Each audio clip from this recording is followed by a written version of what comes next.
Os buracos negros são um dos mais incompreensíveis aspectos do espaço. Para começar, eles não são realmente objetos, são o resultado da extrema deformação do espaço-tempo. E por causa dessa distorção, algumas coisas realmente estranhas começam a acontecer ao redor deles, algo que mudará sua perspectiva de como o universo opera ao seu redor. Algumas delas são tão estranhas que talvez faça você duvidar, não fosse pela matemática sólida que respalda sua existência e propriedades, e a crescente evidência de que a matemática está correta por meio de observações em nosso próprio universo. Buracos negros existem em uma variedade de tamanhos. O menor buraco negro observado tem cerca de 3,8 massas solares. Do outro lado da escala, encontramos buracos negros que existem desde quase o início do universo. Buracos negros de bilhões de massas solares. Esses gigantes não são apenas massivos, mas também enormes. Caberiam facilmente em todo o sistema solar dentro do diâmetro de seu horizonte de eventos. Os buracos negros que estão sendo criados hoje são o estágio final nos ciclos de vida de estrelas particularmente massivas. Quando tal estrela nasce, ela está essencialmente se equilibrando sob o peso de duas forças. A primeira é a gravidade, empurrando sua massa em direção ao centro. Nas profundezas da estrela, os átomos de hidrogênio são esmagados contra outros átomos de hidrogênio com tanta força que se combinam para formar um elemento mais denso, o hélio. Essa nova estrutura atômica realmente precisa de menos energia do que quando eram dois átomos de hidrogênio individuais e separados. Então, a energia que sobra é liberada. Essa energia liberada é a segunda força. Ela irradia do centro da estrela como calor e luz, neutralizando a força da gravidade. Nesse estado, a estrela permanecerá relativamente estável até o momento em que a reação começar a parar, à medida que fica sem seu combustível de hidrogênio. Se a estrela for massiva o suficiente, assim que o hidrogênio começar a se esgotar, a estrela combinará o hélio recém-formado em materiais ainda mais densos, como carbono, íon e eventualmente oxigênio e silício. Mas então ela começa a fundir o ferro. O problema com o ferro é que ele não economiza energia em sua nova forma, então não tem energia sobrando para liberar. Ele apenas fica no centro da estrela, crescendo. Sem energia empurrando de volta contra a gravidade, a balança se inclina. A energia desse colapso é surpreendente, mas a força depende da massa original da estrela. A massa da estrela se comprime para encontrar o núcleo com tanta força que o rebote desse golpe é o que chamamos de supernova. Matéria e energia são lançadas pelo universo a partir de uma das maiores explosões possíveis, que produz elementos ainda mais pesados, do ferro até o urânio. E o que resta da estrela? Bem, isso depende. Se a massa da estrela, e portanto a força do golpe, for muito baixa, o que resta é uma estrela de nêutrons, uma pequena bola de matéria com no máximo 25 km de diâmetro, mas com uma massa tão densamente compactada que equivale a 1 milhão de terras. Mas se a massa e, portanto, a força forem grandes o suficiente, a física como a conhecemos se desfaz, e ficamos com um buraco negro. Quando você vê uma imagem de um buraco negro, a esfera negra que você está olhando não é realmente o próprio buraco negro. Os cientistas teorizam que a verdadeira forma de um buraco negro é provavelmente ainda menor e mais densa do que uma estrela de nêutrons. Na verdade, é provável que seja infinitamente pequeno e infinitamente denso. Uma singularidade, emitindo forças que distorcem o tempo e o próprio espaço. No entanto, não sabemos. E a verdade pela qual não sabemos é por causa de algo chamado horizonte de eventos. Todos os objetos com massa exercem gravidade. Sabemos disso desde os dias de Newton. No entanto, quando Einstein surgiu em 1915 com sua teoria da relatividade geral, Um contemporâneo seu chamado Carl Schwarzschild concluiu a partir dela que poderiam existir objetos tão massivos capazes de criar gravidade suficiente para que a própria luz não pudesse escapar. E mesmo se fótons de luz sem massa não pudessem sair, nada poderia. Quando você olha para uma foto de um buraco negro, você não está vendo o próprio buraco negro.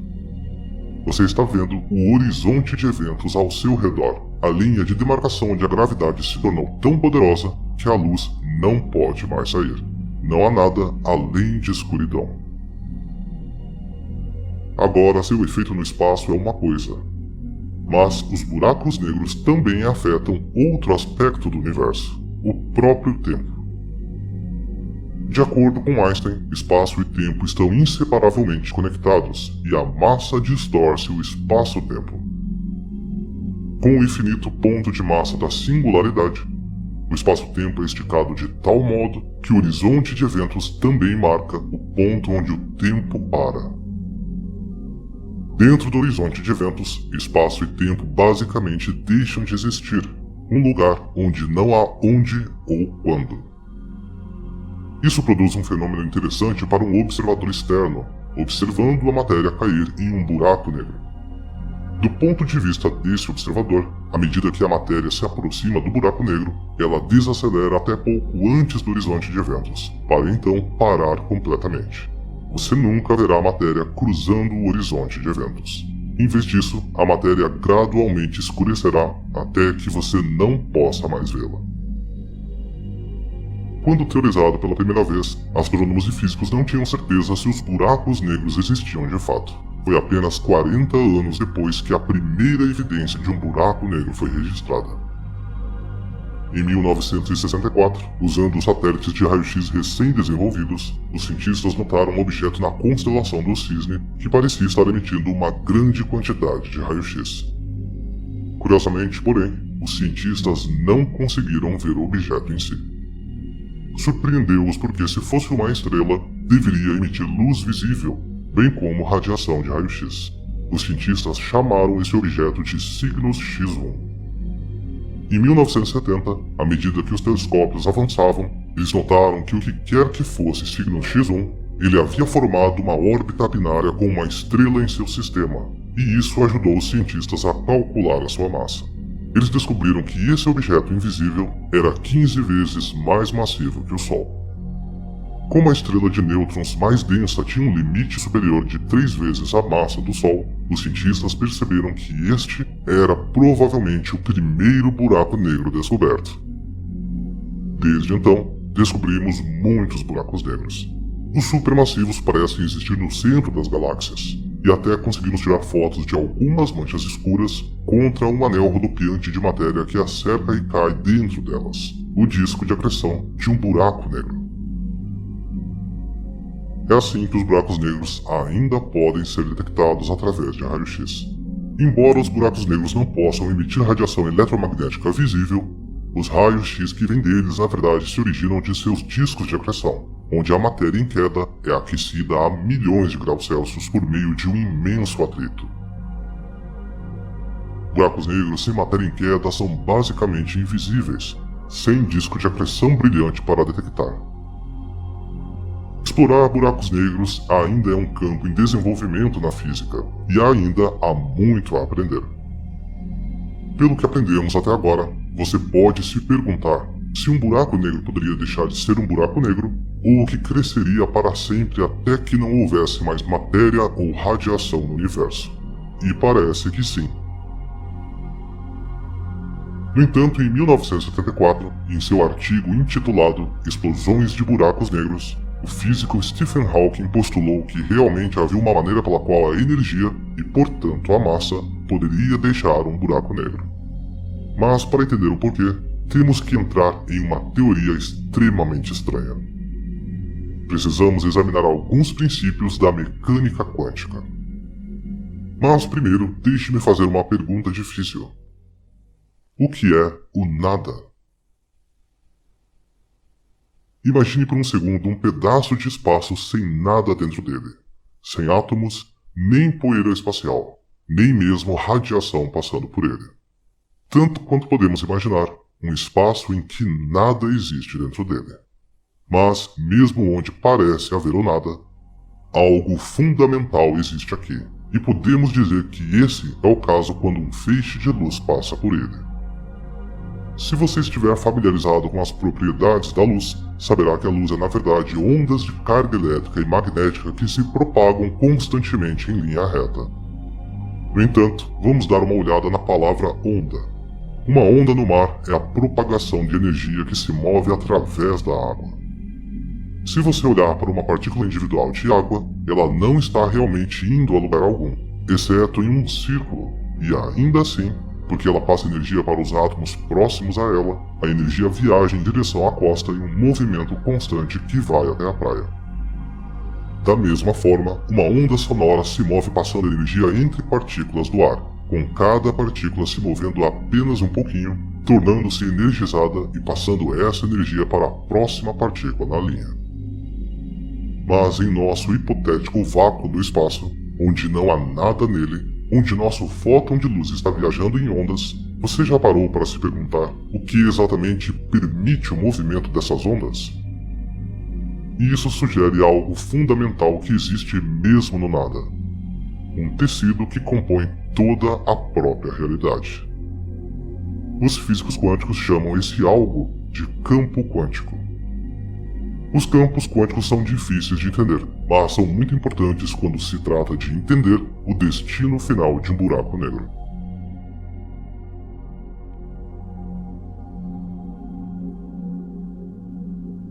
Por muitos anos, na ciência dos buracos negros, era um fato que nada poderia se libertar uma vez passado o horizonte de eventos.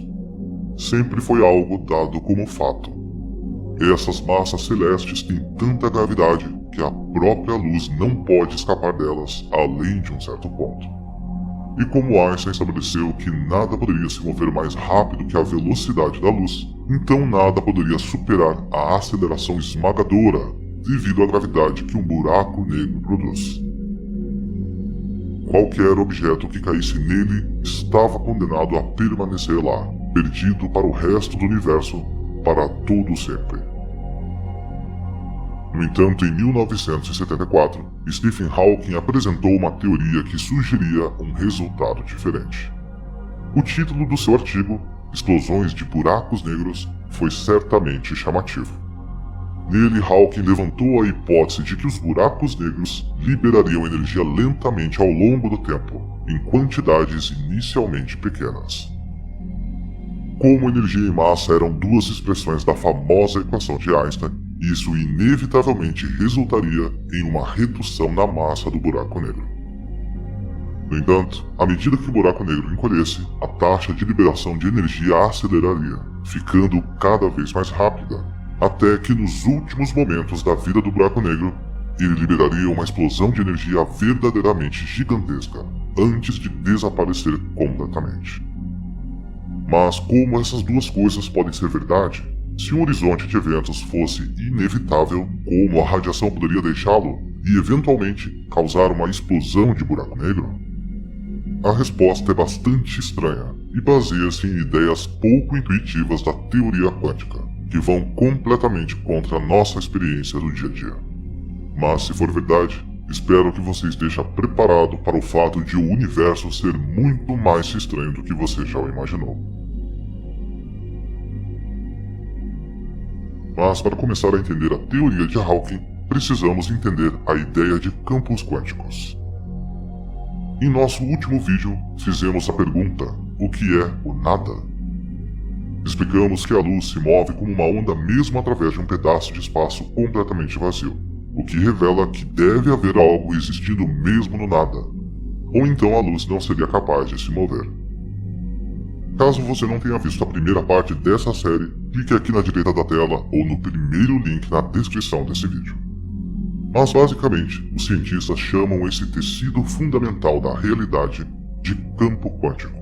Na verdade, eles acreditam que existem vários campos quânticos, todos se sobrepondo e todos cobrindo cada pedaço do universo, seja passado, presente ou futuro. Cada campo quântico define um tipo particular de algo. Um campo pode definir todos os elétrons existentes, enquanto o outro pode definir os quarks que compõem um átomo. Onde nada pode ser encontrado, o campo quântico é relativamente silencioso. Pense nisso como uma corda de violão que não foi dedilhada ou um gráfico que tem o valor de zero. Mas onde quer que no tempo e no espaço a massa ou a energia possam ser encontradas, o campo quântico está ressoando naquele ponto. E quando a ressonância atinge um certo limiar ou quantidade, o universo expressa isso como, digamos, um elétron ou um fóton. É importante notar que nessa teoria a ressonância não é apenas reagir a um pedaço de matéria, é a própria matéria em si. Um elétron nada mais é do que uma seção ressonante do campo quântico que define os elétrons. Isso é verdade para toda energia e toda matéria também. Afinal, de acordo com Einstein, energia e matéria são dois lados da mesma moeda. Todo o universo que você vê ao seu redor está ressoando em campos quânticos.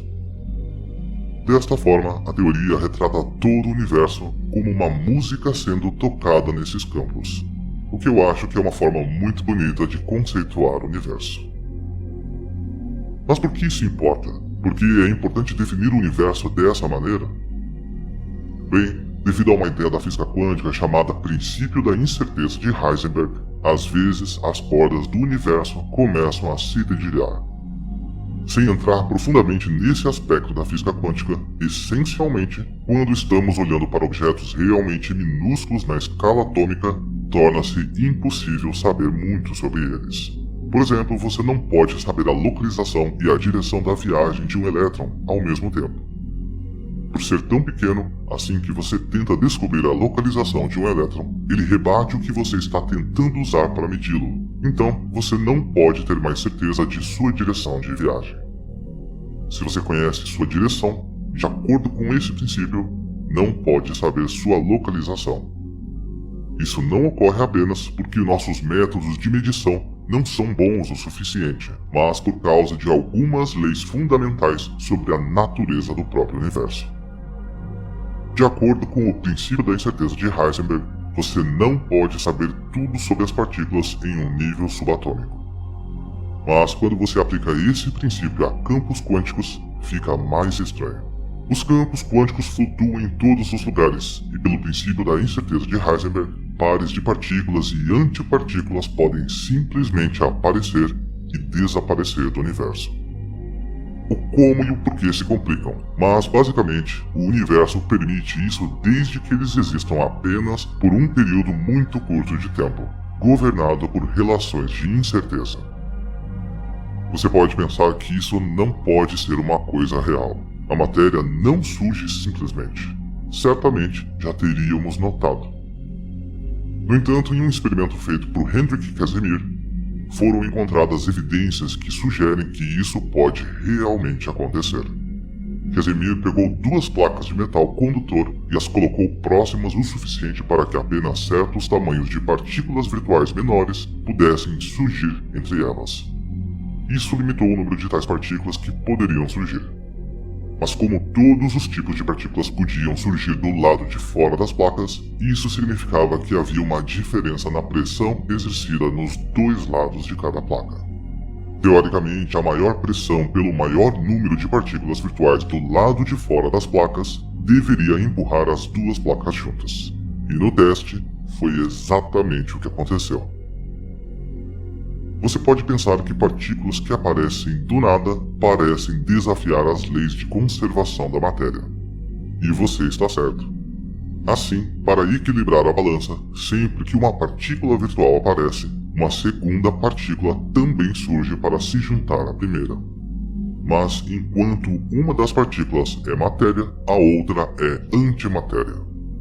Um 1 e um menos 1 em nosso gráfico de barras, mantendo o denominador final em zero. O universo se mantém em um perfeito equilíbrio. Além disso, essas flutuações no campo quântico rapidamente colidem umas com as outras e se aniquilam, removendo as duas da existência novamente. Então, normalmente não precisamos nos preocupar com elas. Apenas como uma observação, existe uma teoria de que a antimatéria é simplesmente a matéria que está se movendo na direção oposta ao longo do tempo. mas esse é um nível de estranheza que não precisamos abordar aqui. A parte importante é que os campos quânticos estão constantemente ressoando e constantemente se cancelando. É por isso que na maior parte o espaço vazio é vazio. No entanto, o que aconteceria se você parasse de ressoar apenas alguns desses campos? E é aí que entram os buracos negros. Os buracos negros agem um pouco como colocar um polegar na corda do violão do universo. Devido aos seus horizontes de eventos, certas ressonâncias nos campos quânticos são amortecidas, enquanto outras não. Hawking imaginou esboçar uma linha no tempo em um pedaço do espaço onde nasceu um buraco negro. Ele imaginou um campo quântico que ressoava ao longo dessa linha, estendendo-se desde antes da existência do buraco negro até o futuro depois dele. Antes do nascimento do buraco negro, tudo é normal. Os campos quânticos estão todos ressoando livremente e podem se cancelar. No entanto, o surgimento do horizonte de eventos do buraco negro mudou a curvatura do espaço, e fora dele, Hawking percebeu que certos pulsos agora estavam perdendo seus números opostos. Ao olhar para a matemática, ele percebeu que nem tudo estava mais sendo cancelado depois que o buraco negro se formou. De fato, fora do horizonte de eventos, viajando para longe do buraco negro, ele encontrou ressonâncias que combinavam perfeitamente com a forma da radiação térmica voando para o espaço. A radiação é energia, e a energia não pode se formar do nada. Como o buraco negro estava criando essa radiação, o buraco negro teria que pagar o preço. Cada pedaço de radiação Hawking coincidiria assim com uma quantidade igual de energia perdida do buraco negro, o que com o tempo acabaria por reduzi-lo a nada. Se existir, a radiação Hawking é como o dinheiro que aparece espontaneamente fora de um banco, enquanto dentro do banco o dinheiro em seu cofre desaparece. Também é extremamente difícil provar, pois Hawking previu que essa radiação seria mais fria do que a radiação cósmica de fundo que preenche o universo, e teria um comprimento de onda tão longo quanto o próprio horizonte de eventos do buraco negro. Como alguns buracos negros têm horizontes de eventos do tamanho de sistemas solares, não temos como detectar esse tipo de radiação. Só realmente poderíamos observar isso uma vez que o universo inteiro ficasse frio e morto, e então não haveria mais nada para atrapalhar a medição, o que provavelmente implica no fato de nós também não estarmos mais por perto para fazer a detecção. No entanto, apesar das objeções, a matemática por trás da radiação Hawking parece ser sólida, e os cientistas recentemente tomaram medidas para explorar em laboratório. No Instituto de Tecnologia Technion de Israel, pesquisadores que estudam a radiação Hawking tiveram uma ideia para contornar a dificuldade de medir um buraco negro na vida real. Eles fizeram isso criando um análogo, um buraco negro sônico que imitaria as propriedades de um buraco negro real. Eles confiaram no fato de que o som se move muito mais devagar que a luz, então é muito mais fácil criar um meio que se move mais rápido que o som. Quando ele se move, quaisquer ondas sonoras que viajam na mesma direção dele nunca podem escapar. Curiosamente, a matemática de Hawking funcionou para esses buracos negros sônicos tão bem quanto para os baseados na gravidade, e portanto a radiação de Hawking deve ser detectada a partir dele. Depois de repetir seu experimento 97.000 vezes ao longo de 124 dias de experimentação contínua, os pesquisadores detectaram várias instâncias de radiação Hawking e viram que correspondia às previsões do modelo de Hawking de como a radiação poderia se comportar. Embora isso não prove que a radiação de Hawking seja definitivamente real para buracos negros reais também, o fato de que a matemática de Hawking funcionou para este análogo sônico é uma forte implicação de que estamos no caminho certo. A radiação Hawking pode ser real. Então, para responder à nossa pergunta inicial, se você caísse em um buraco negro, poderia escapar? Provavelmente não. No entanto, se você esperar até quase o fim do universo, o buraco negro pode apenas irradiar radiação Hawking até que a massa e a energia que compõem sua existência sejam completamente removidas de dentro do horizonte de eventos, e você deixaria de estar em um estado apagado da existência. Mas isso conta como escapar de um buraco negro? Honestamente, é melhor não arriscar. Quando você está andando na praia e deixa uma pegada na areia, não há dúvida em sua mente de que foi seu pé que causou a pegada. A ordem da causalidade é bastante clara aqui, tanto que parece ridículo até mesmo precisar afirmá-la. Você fez a pegada não fez você. Mas e se isso acontecesse? Se eu lhe dissesse que na escala cosmológica, a relação fundamental entre pé e pegada pode ser um pouco mais confusa do que você imagina intuitivamente? E chocantemente, devido à natureza dos buracos negros e à radiação Hawking, há algumas evidências de que esse pode ser o caso. Mas para começar, vamos precisar olhar um princípio chamado relatividade. Não é essa relatividade, e sim a relatividade galileana. Descrita pela primeira vez por Galileu Galilei em 1632, a ideia dessa forma de relatividade é que não há diferença entre estar completamente parado e mover-se a uma velocidade contínua. Imagine que há 2 quartos, um em um navio e outro em terra. Ambos são à prova de som e não têm janelas. Imagine que o mar está calmo, então não há balanço. A única diferença entre os 2 quartos é que um está se movendo e o outro não. Você pode dizer a diferença entre os 2 por dentro? Você pode pensar que seria capaz de sentir o movimento, mas esse não é o caso. Por exemplo, neste momento, você está deslizando pelo espaço a 110 mil km por hora, devido ao movimento da Terra ao redor do Sol. E, no entanto, se você estiver sentado enquanto assiste a este vídeo, é provável que você diga que não está se movendo. Na verdade, Galileu percebeu que não havia teste que pudesse ser feito para diferenciar os 2 cenários.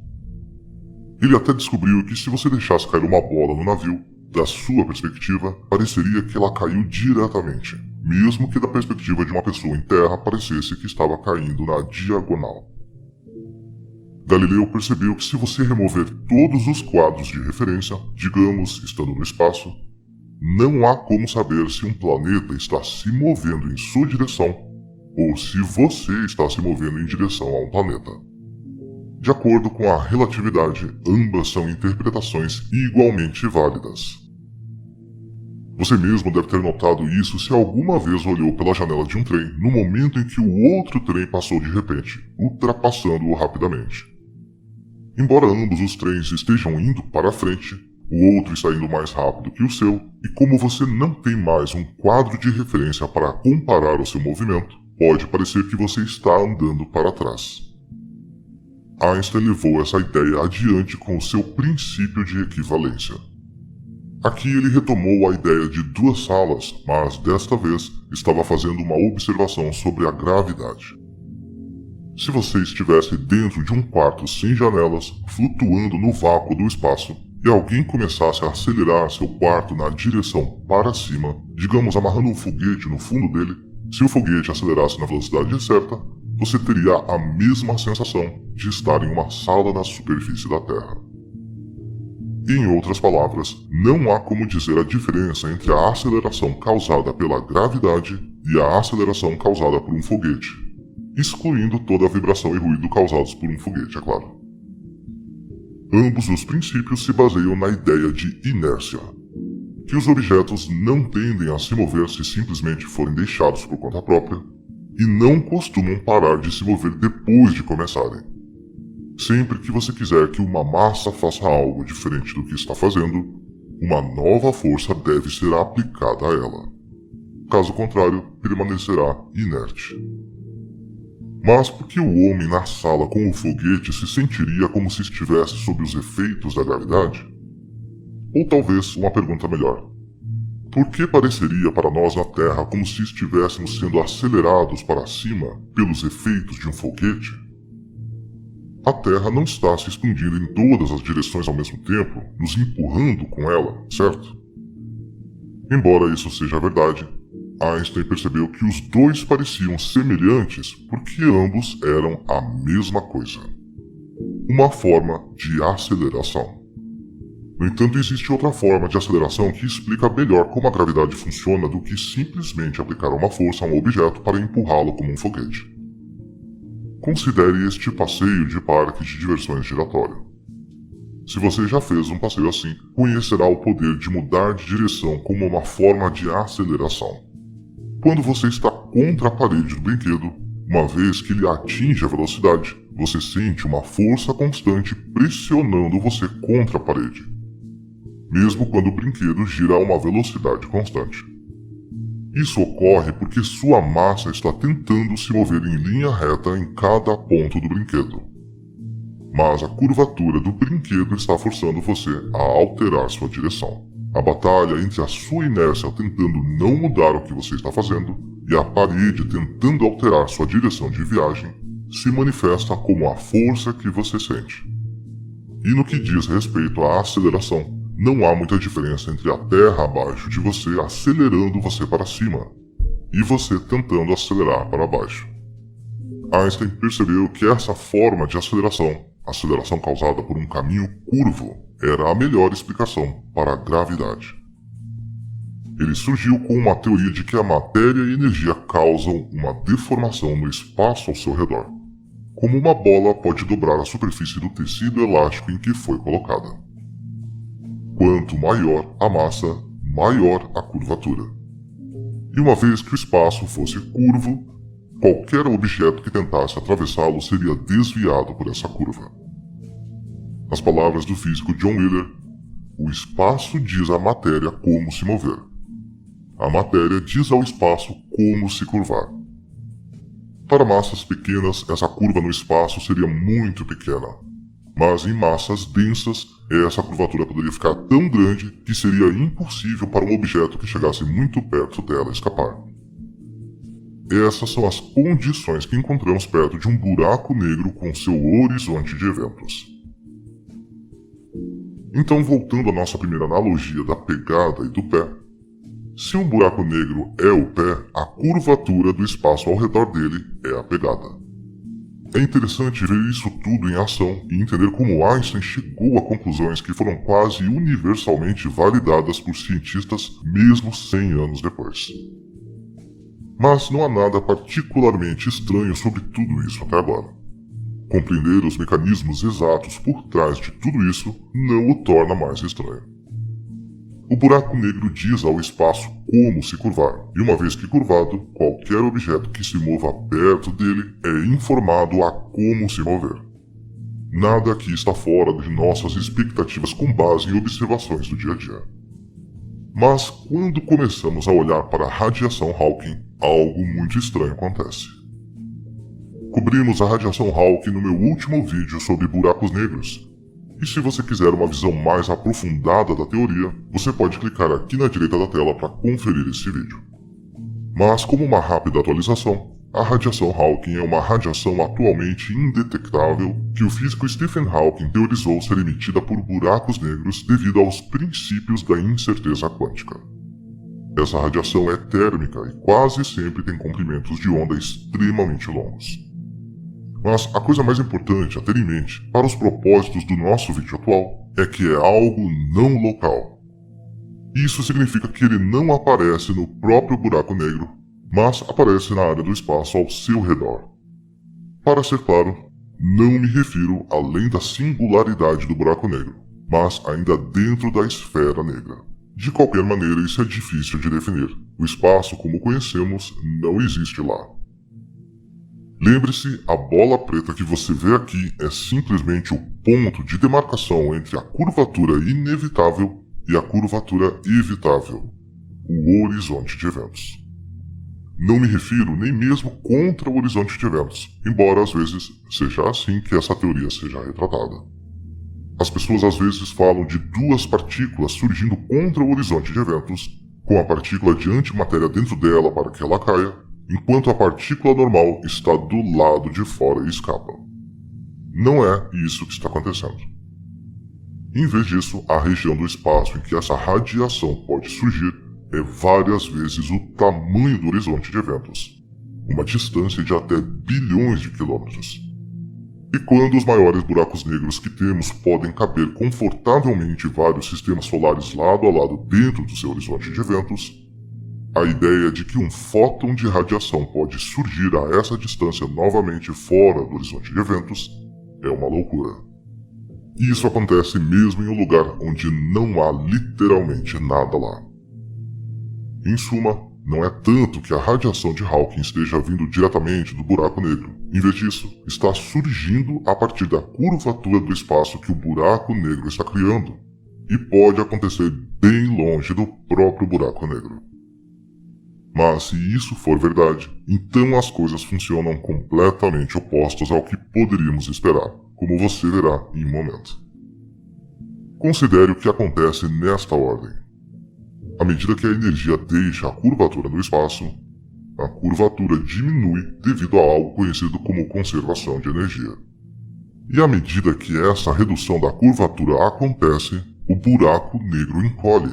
E isso é loucura. É como se a pegada ficasse menor e assim o pé encolhesse de acordo. Parece algo muito errado. As coisas não podem funcionar assim. E no entanto, Einstein deu a entender que tal coisa poderia realmente ser possível. Em uma de suas equações, ele afirmou que a curvatura do espaço-tempo era proporcional à massa-energia de um objeto. Mas proporcional não é causal. Não há pressuposição de que um cause o outro nessa relação. Estamos confortáveis com a ideia de mudar a massa e assim mudar a curvatura, mas funciona tão bem se você for para o outro lado e mudar a curvatura para mudar a massa.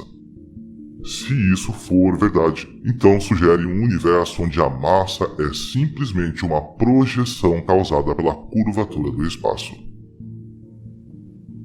Quando você ilumina um objeto, digamos a sua mão, e ele faz uma sombra na parede, a sombra é uma projeção causada pela existência de sua mão interagindo com a luz.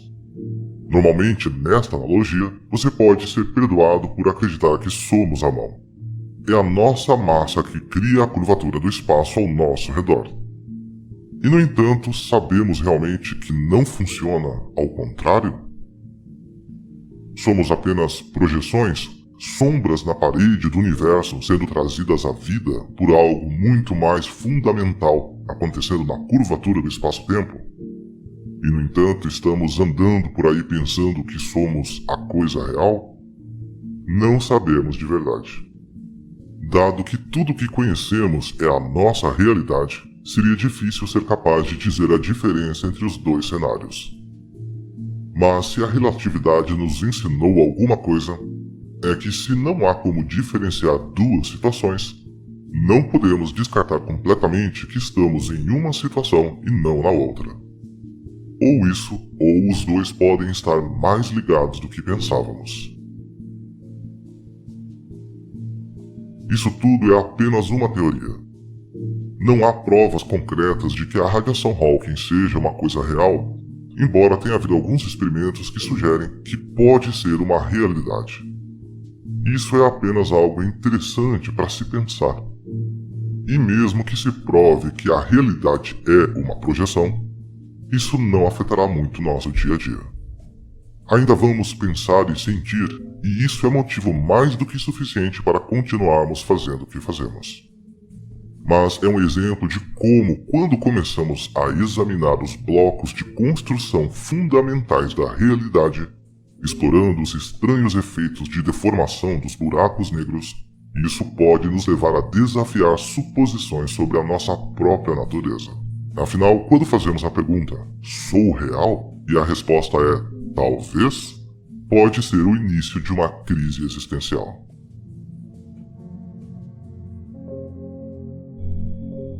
Buracos negros são os objetos mais densos que existem, com uma força de gravidade tão poderosa que nem mesmo a luz consegue escapar.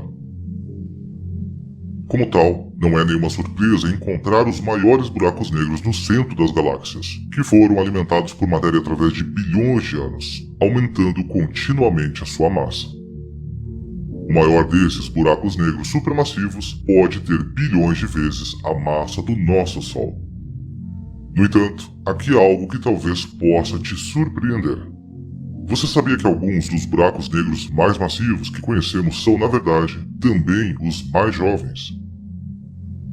Quando olhamos para galáxias distantes, também estamos olhando para trás no tempo, e as galáxias, a bilhões de anos-luz de distância, geralmente têm os maiores buracos negros.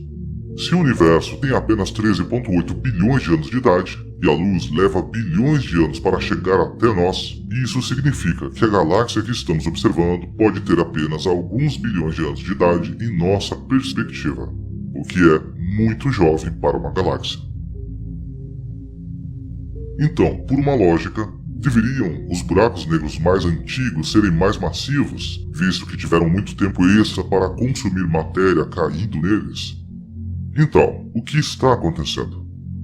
O maior buraco negro supermassivo que conhecemos é TOM 618, com uma massa incrível de 66 bilhões de massas solares. Por si só, é comparável em massa a toda a nossa galáxia Via Láctea. No entanto, TOM 618 está excepcionalmente distante de nós, e a sua luz leva 10,8 bilhões de anos para chegar até aqui, o que significa que o estamos observando como era há 10,8 bilhões de anos. Ou seja, sua idade máxima seria de 2,8 bilhões de anos.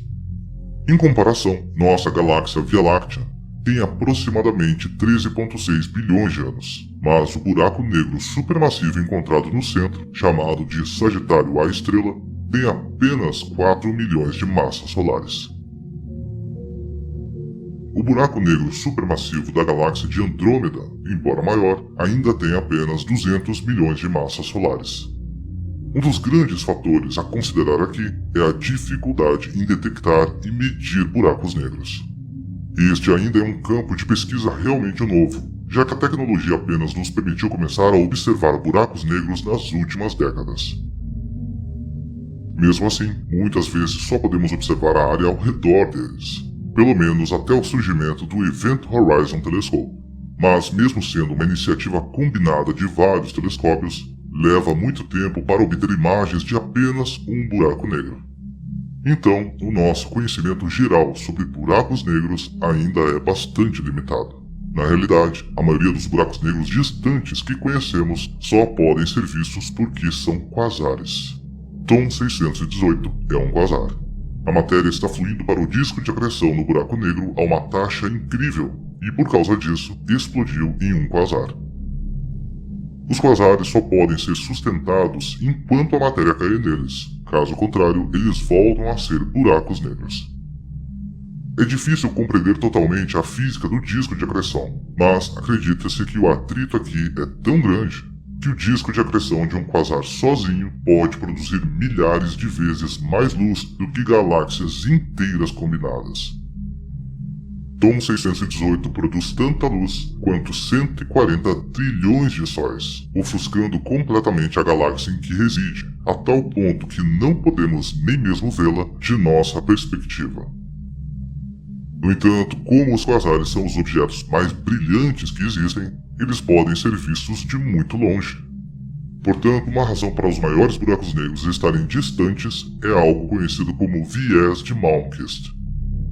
É aqui que objetos mais brilhantes, mais distantes, parecem mais abundantes, quando, na realidade, simplesmente não podemos ver os objetos mais escuros a essa distância, o que implica que pode haver um argumento de que os maiores buracos negros supermassivos estão realmente distribuídos de maneira bastante uniforme por todo o universo. Se uma galáxia tem um buraco negro muito grande, mas não é um quasar, isso significa que não o veremos depois de uma certa distância, porque uma galáxia é muito mais escura do que um quasar. Outra razão pela qual não vemos os maiores buracos negros perto de nós é devido à própria natureza do universo logo após o Big Bang. Como você deve saber, o universo está sempre se expandindo, e durante o início do universo, a matéria estava muito mais próxima. Quasares eram mais comuns naquela época porque eles precisavam de quantidades extremas de matéria caindo neles para emitir luz, e havia muito mais gás durante os primeiros estágios do universo. Não apenas o universo se expandiu, mas com o tempo o gás foi convertido em estrelas. Alguns dos maiores tipos de estrelas eventualmente se transformam em estrelas de nêutrons e buracos negros, o que significa que nunca podem ser reciclados de volta para o gás. Menos gás disponível significa que menos gás cairá em um buraco negro supermassivo. Uma das teorias para o destino do universo é na verdade baseada nisso, chamada de grande congelamento, onde depois de alguns trilhões de anos, todo o gás do universo é eventualmente convertido em buracos negros. Mesmo agora, temos algumas galáxias onde o seu gás foi completamente usado, o que significa que nenhuma nova estrela pode se formar.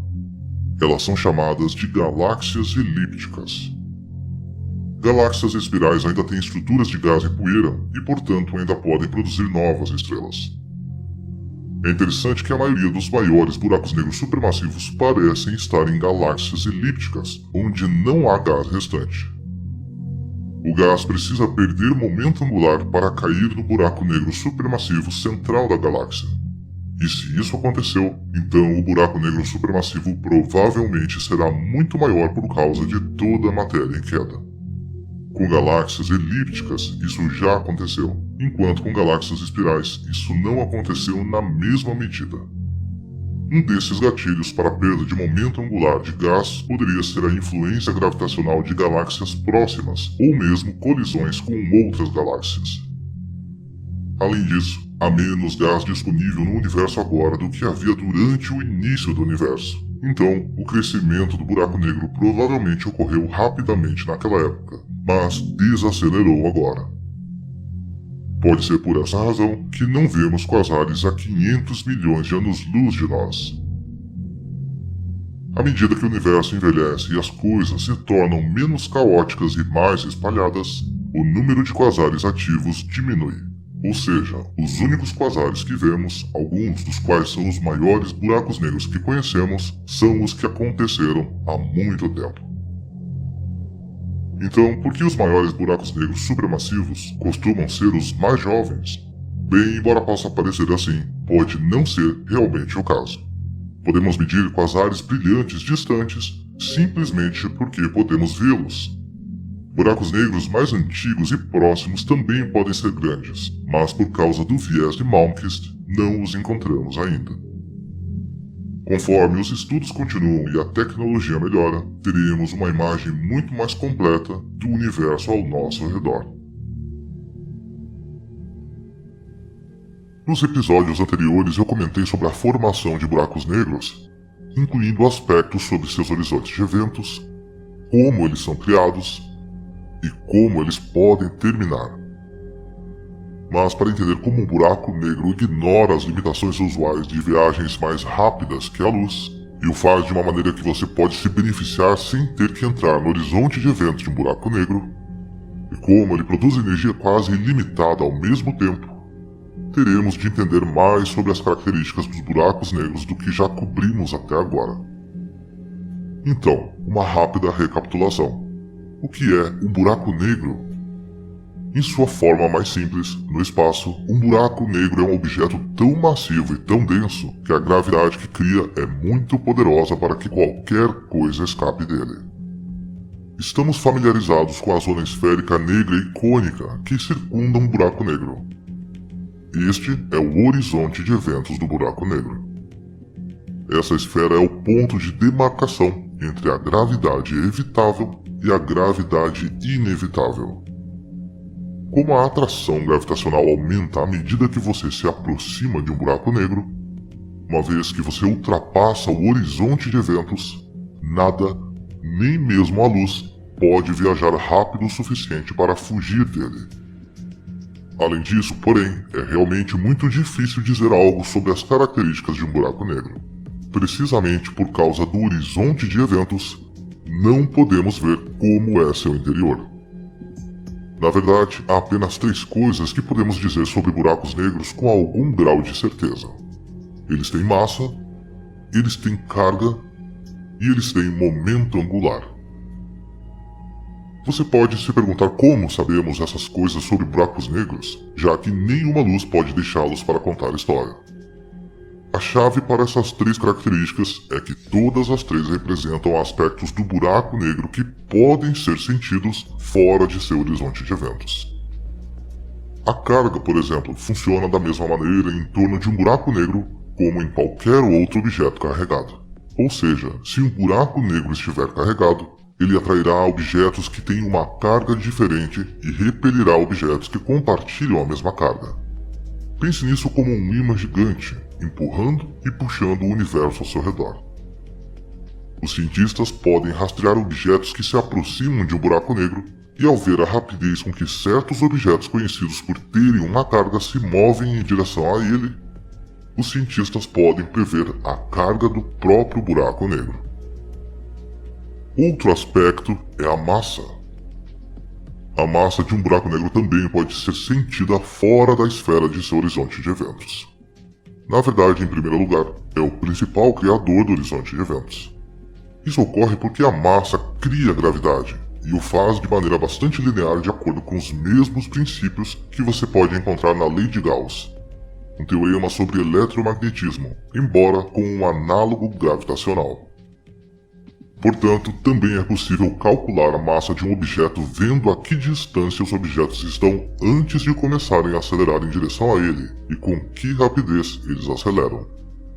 Embora, obviamente, você precise levar em consideração a carga ao mesmo tempo, ou seus resultados podem ser distorcidos. Finalmente, momento angular, ou spin. É possível detectar a rotação de um objeto de grande massa e vamos mergulhar no como fazemos isso daqui a pouco. Por agora, vamos apenas aceitá-lo como dado e reconhecer que os buracos negros são certamente objetos de massa muito alta. Existem vários tamanhos de buracos negros. Os menores, conhecidos como mini buracos negros, têm uma massa comparável à da nossa Lua, ou 7,35 vezes 10 elevado à potência de 22 kg. Eles encaixam tudo em um espaço de apenas 0,2 milímetros de diâmetro, o que é incrível. Isso realmente dá uma noção de quão denso um buraco negro pode ser. Algo mais fino em tamanho do que um fio de cabelo humano, acumulando a massa da Lua. E esses são apenas os menores. Os buracos negros estelares têm uma massa igual a 10 vezes o nosso Sol e um diâmetro igual a 60 km. Buracos negros intermediários têm a massa de 1000 sóis e cabem tudo isso em um diâmetro de 2000 km, que ainda é muito menor que o planeta Terra. Mas são os buracos negros supermassivos que realmente nos deixam perplexos, com massas entre 100 mil e 10 bilhões de vezes a massa do Sol, e tamanhos variando de 0,001 a 400 unidades astronômicas, uma unidade astronômica sendo a distância da Terra ao Sol. Mas além desses três recursos, em teoria, não há outras diferenças entre eles. Se você colocar dois buracos negros na mesma sala e garantir que eles tenham a mesma massa, carga e rotação, será impossível diferenciá-los. No entanto, esses três recursos são suficientes para ter alguns efeitos interessantes na área do espaço fora de um buraco negro. Viajar dentro de um buraco negro é impossível. Espaço e tempo se quebram além do horizonte de eventos. Mas achamos que sabemos algumas coisas que devem existir dentro de um buraco negro. Pulsando no coração de um buraco negro, acredita-se que esteja a singularidade. Na verdade, esse é o buraco negro. Quando estávamos discutindo diâmetros anteriormente, era apenas o diâmetro do horizonte de eventos. Novamente, não temos certeza de como o buraco negro realmente se parece, porque a luz nunca pode escapar dele. Em um espaço infinitamente pequeno, a um ponto em que toda a massa do buraco negro é compactada para que seja infinitamente densa. Para os modelos mais simples de buracos negros, aqueles que não giram, este é um único ponto. Em um buraco negro em rotação, isso é mais como um pequeno anel giratório, caso contrário seria difícil definir o giro para um ponto que não tem volume. Nossa física atual fica muito estranha em torno de um buraco negro. Se os caminhos ideais forem percorridos em torno desse ponto, torna-se matematicamente possível fazer algumas coisas muito estranhas, como encontrar o seu próprio passado. Isso tem algumas implicações perturbadoras para a causalidade, e entra em paradoxos de viagem no tempo, como o paradoxo do avô.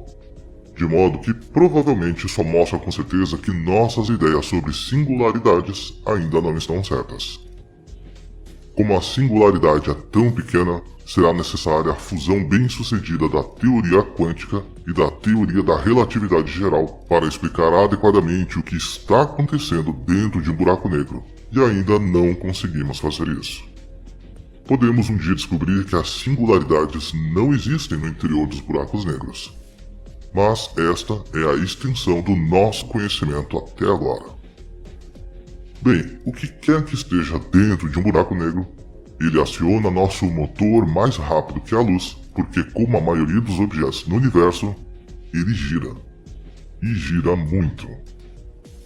À medida que viajamos para fora do centro do buraco negro, passamos pelo horizonte de eventos com pouco alarde. Na verdade, o horizonte de eventos não pode ser detectado localmente.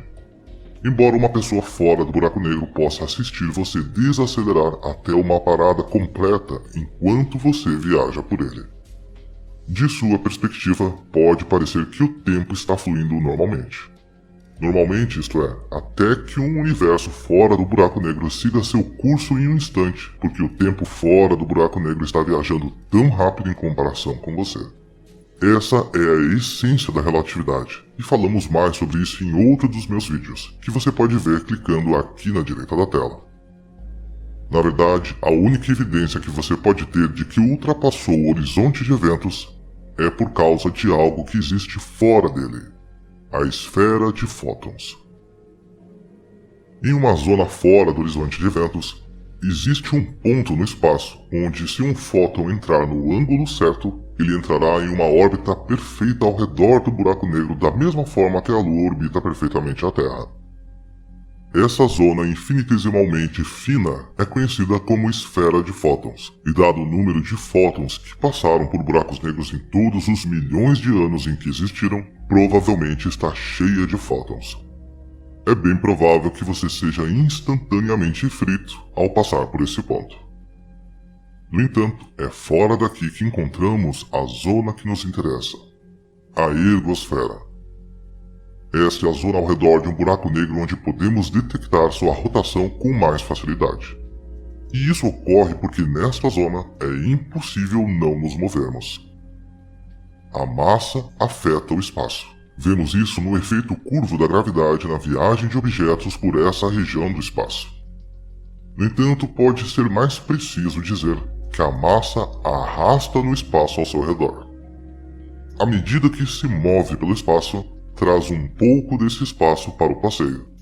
E quando um objeto tão massivo quanto um buraco negro gira, há um efeito conhecido como arrasto de referenciais. Para simplificar, a realidade ao redor do buraco negro começa a girar em um redemoinho que não pode ser combatido. Muito parecido com um redemoinho real, qualquer coisa presa na ergosfera é girada em torno do buraco negro, porque o arrasto de referenciais em que se encontra está sendo puxado. Mais ou menos como nos movemos quando estamos em uma esteira rolante. Quanto maior a rotação do objeto massivo, mais rápido isso acontece.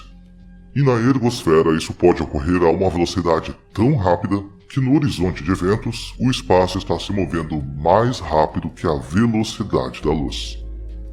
Você precisaria viajar mais rápido que a velocidade da luz na direção oposta apenas para ficar em uma parada relativa do ponto de vista de um observador lateral. O que, claro, você não pode fazer. Isso não é contra as leis da física? Einstein não disse que nada pode viajar mais rápido do que a velocidade da luz? A resposta é sim, mas os buracos negros encontraram uma brecha interessante. Esta regra só se aplica localmente. Onde você está, em seu arrasto de referenciais, nada pode ir mais rápido que a velocidade da luz. Mas, graças à relatividade, é possível que os arrastos de referenciais se afastem um do outro tão rápido que os objetos neles pareçam estar quebrando essa barreira de luz do seu ponto de vista. Mas se você se aproximasse deles e entrasse em seu arrasto de referenciais, eles pareceriam desacelerar e começariam a obedecer às leis da física novamente. É um efeito muito estranho, mas arrasto de referenciais é uma coisa real. É medindo o arrasto de referenciais que os cientistas podem aprender a rotação de um buraco negro. No entanto, de acordo com um homem chamado Roger Penrose, pode até haver uma maneira de explorá-lo. Se você enviasse um foguete para esta seção da ergosfera, o foguete seria acelerado devido à captura no redemoinho da realidade. Depois de ganhar velocidade suficiente, ele poderia disparar o propulsor em tal direção a se empurrar para fora do redemoinho novamente, mas agora viajando a uma velocidade muito mais rápida. Esse método, chamado de processo Penrose, poderia hipoteticamente render energia igual a cerca de 20% da massa do seu foguete. Isso pode não parecer muito, mas lembre-se, de acordo com a equação de Einstein, seus 20% de massa produziriam energia igual a si mesmo multiplicado por 299.792.458 ao quadrado. E isso é muita energia. Então, para aproveitar essa energia cinética colossal, tudo o que você precisa fazer é viajar para o buraco negro mais próximo, que fica a cerca de 3.000 anos-luz de nós, e entrar em sua ergosfera com um foguete capaz de sobreviver às intensas forças gravitacionais de lá. Idealmente, você precisaria encontrar um que não estivesse cercado por um disco de acreção, porque eles atingem temperaturas de milhões de graus Celsius, pois são girados a velocidades próximas da luz e derretem de sólidos a gás e plasma. Mas você entendeu a ideia. Moleza. Ok, talvez isso seja um pouco impraticável para nós. Mas as implicações para viagens mais rápidas que a luz, que os buracos negros demonstram por meio do arrasto de referenciais, podem nos oferecer a chave para um dia vencer a barreira da luz de verdade. Não indo mais rápido do que a luz, mas de alguma forma convencendo o arrasto de referenciais em que estamos a viajar nessas velocidades mais rápidas, assim como eles fazem em torno de um buraco negro. Mas claro, se isso exigir a energia de um buraco negro para ser realizado, podemos estar sem sorte por enquanto. Mas é um vislumbre incrível do que é possível, e os cientistas já estão analisando o poder dos arrastos de referenciais para viagens futuras. Mas talvez isso seja um assunto para um próximo vídeo. De qualquer forma, tudo isso apenas destaca mais uma vez como o nosso universo realmente é muito diferente do que poderíamos ter imaginado.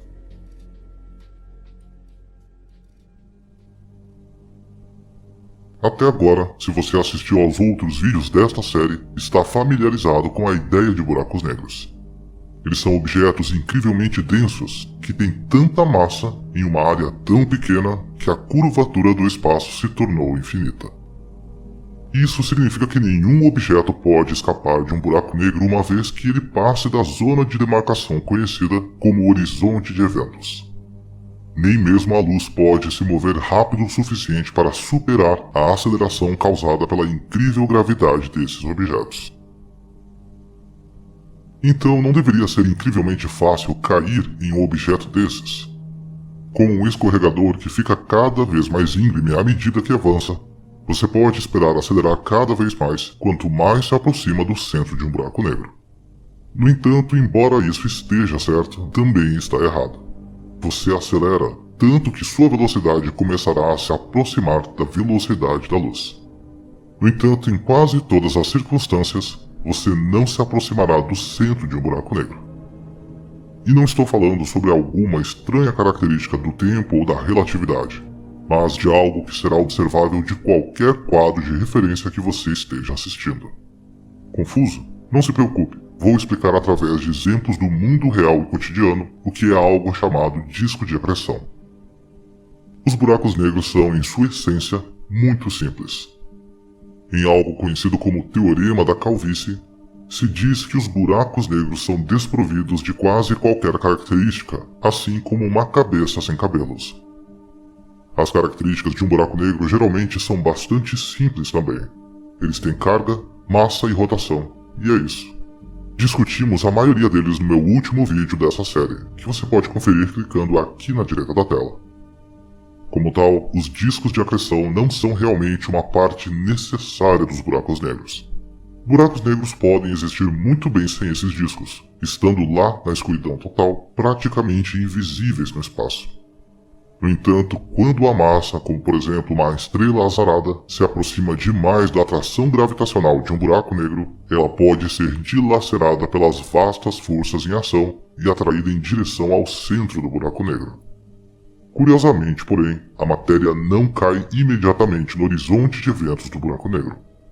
Em vez disso, a matéria geralmente se aglutina em uma espécie de anel plano que orbita em torno do buraco negro, fora do horizonte de eventos. Embora eventualmente a matéria consiga ser absorvida, esse processo pode levar muito tempo. Alguns discos de acreção levam de 100 anos a até 1 bilhão de anos para serem completamente absorvidos. Então, o que está acontecendo aqui? Por que a matéria não entra simplesmente no buraco negro? A resposta é que se depara com um princípio surpreendente da física conhecido como conservação do momento. Descrita pela primeira vez pelo matemático John Wallis em 1670 e depois iniciada por seu contemporâneo Isaac Newton cerca de uma década depois, a ideia é assim. Se você tiver um grupo de objetos, o movimento desses objetos, também conhecido como momentum, coletivamente deve sempre permanecer o mesmo. Se uma partícula com momentum colidir com a partícula que está parada e ambas se afastarem, a quantidade de movimento total para as duas partículas deve ser igual à quantidade da primeira partícula por conta própria. Nenhum momentum pode ser perdido. Se você tiver um foguete em uma plataforma de lançamento com zero momentum, ele só pode se dar momentum disparando um propelente na direção oposta. Depois de somar a quantidade de momentum transmitida ao ar pelo propelente direcionado para baixo e a quantidade de momentum dado pelo foguete direcionado para cima, o momentum ascendente e o momentum descendente são iguais, resultando no mesmo zero momentum que tínhamos no começo. Isso fica um pouco fora das nossas expectativas. Afinal, nós humanos muitas vezes paramos e começamos a andar, aparentemente sem obedecer esse princípio. No entanto, se você avaliar todas as partículas envolvidas, esse princípio sempre será mantido. Seria muito difícil se mover para qualquer lugar sem um piso para empurrar. O momentum transmitido ao chão deve ser igual à quantidade de momentum transmitido a você, mas na direção oposta. Você simplesmente não percebe porque o chão é muito maior. A quantidade de momentum que você coloca no chão não o faz mudar de posição de um modo perceptível. Mas o que isso tem a ver com cair em um buraco negro? Bem, considere esse próximo exemplo, desta vez relacionado ao momento angular. Imagine uma bailarina que tem os braços estendidos e está girando em um único ponto. As partículas em suas mãos têm momento.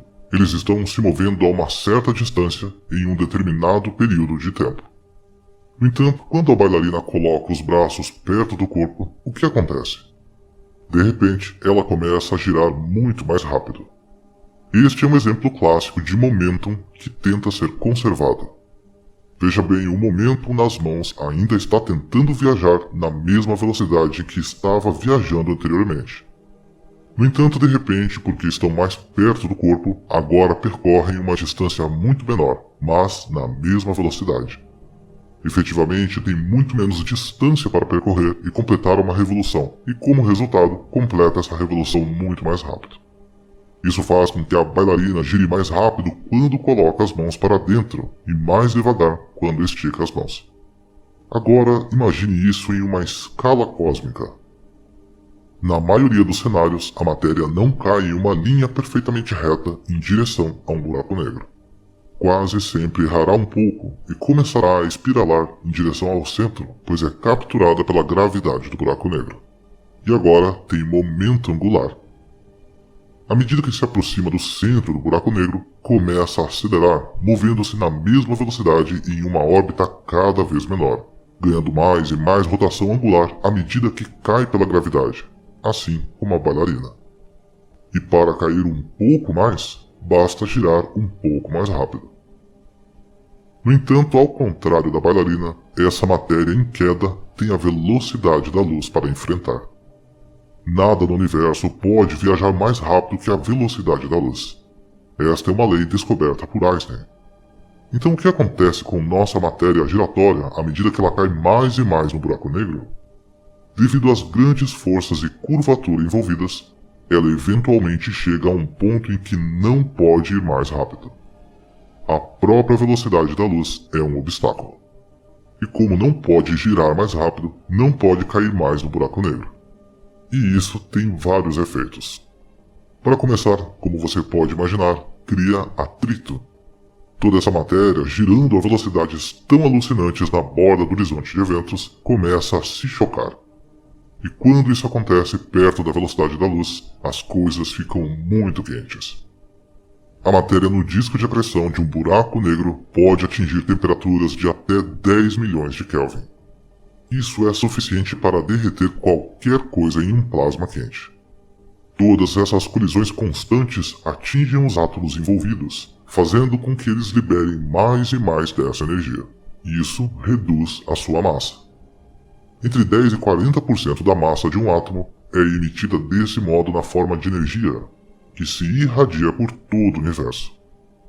Para efeito de comparação, a fusão nuclear, o processo que ocorre no Sol, converte apenas cerca de 0,7% da massa em energia. Agora pense um pouco sobre isso. Considere o quão brilhante nosso Sol é, convertendo apenas 0,7% de sua massa. Então, o quão brilhante pode ser um disco de acreção de um buraco negro? Os mais brilhantes desses discos são conhecidos como quasares e podem atingir um brilho que excede 1000 vezes o brilho total de todas as estrelas da galáxia Via Láctea, combinadas. A boa notícia é que, além disso, parte desse momento começa a ser espalhado com a energia que parte. Mas é espalhado ao transmiti-lo a matéria mais para fora do disco de acreção, à medida que partículas em movimento mais rápido batem em partículas mais lentas que se movem logo acima delas, dando-lhes um empurrão extra e desacelerando as partículas inferiores. Dessa forma, a matéria começa a perder seu momento angular e começa a finalmente cair no próprio buraco negro. E mais desse momentum pode ser espalhado através de uma das características mais marcantes de quasares e buracos negros: os seus jatos. Não entendemos tudo sobre esses jatos, como eles se formam e do que são compostos, e apenas uma pequena fração dos buracos negros com discos de acreção os possuem. Mas as teorias atuais sugerem que eles são causados por forças magnéticas que são criadas pelo disco de acreção giratório, ou mesmo pelo poder rotacional do próprio buraco negro, que extrai material do disco de acreção e o lança no espaço. É provável que à medida que o disco de acreção gira, campos magnéticos se formem de acordo com a lei de Ampère, devido a todas aquelas partículas eletricamente carregadas em movimento. O poder e a forma desses campos são tais que há apenas um canal estreito nos polos norte e sul do buraco negro para que as partículas escapem. Esses campos magnéticos podem funcionar de maneira semelhante ao disparo de uma espingarda, canalizando partículas por um cano estreito. Partículas que se movem em velocidades quase relativísticas têm apenas uma direção em que podem ir, embora ainda não saibamos o porquê elas vão. Talvez eles sejam como um vapor de uma chaleira, disparado pela única lacuna que existe diante dessa incrível gravidade e pressão térmica. E quando esses jatos se espalham, eles vão bem longe. Jatos relativísticos viajam mais longe do que as galáxias de onde se originam, e geralmente têm milhões, se não bilhões de anos-luz de comprimento. Um jato com esse nome atraente tem seus raios-x atingindo a Terra a 12,7 bilhões de anos-luz de distância, embora fracamente. Isso é porque a radiação produzida por esses jatos é muito focada em uma direção. Em um efeito conhecido como feixe relativístico, quando o feixe está apontado para longe de nós, é muito mais difícil de ver. Tomemos, por exemplo, a agora famosa galáxia M87. Aqui, muito claramente, um jato relativístico é detectado pelo Hubble. Este é o jato que vem em nossa direção. É muito provável que haja outro jato, mas não podemos vê-lo porque está indo na outra direção. Vale a pena notar que essa energia não vem diretamente do buraco negro. Nada pode escapar de um buraco negro.